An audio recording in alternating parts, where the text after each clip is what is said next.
Programang ito ay rated SPG, striktong patnubay at gabay ng magulang ang kailangan. Kahit nasa mansyon na si Marites ay hindi pa rin siya mapanatag. Nag-aalala kasi siya kay Santino at Tinding. Nakikita ni Ramon na balisa si Marites kaya tatanungin niya ito kung ano ang problema. Dito ay sasabihin ni Marites na gusto niyang makasama si Tinding at Santino dahil baka sila ang pag-initan ni Rigor.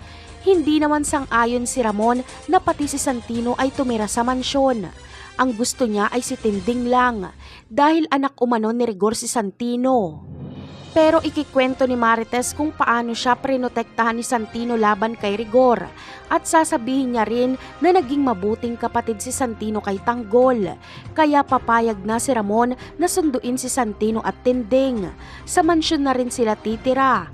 Pero sasama kaya si Tinding kay Ramon gayong galit siya kay Ramon? Ang sagot ay oo. Lulunukin niya ang kanyang pride alang-alang kay Marites. Gusto ni Tinding na kung nasaan si Marites ay nandoon din siya. At nang sa ganon ay mabantayan niya ito at maprotektahan niya si Marites kung sakaling may gawing masama si Ramon dito.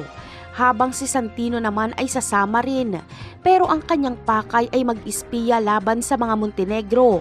Dahil kalaban ng Red Phoenix ang mga Montenegro at personal ang galit niya kay Ramon.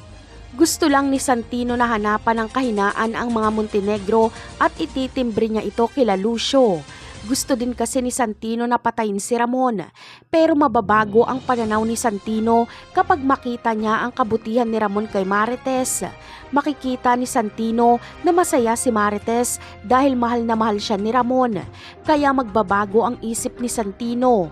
Ayaw niya nang patayin si Ramon dahil ito ang nagpapasaya sa kanyang ina. Napakarami pa nating dapat abangan sa mga susunod na episode. Paalam!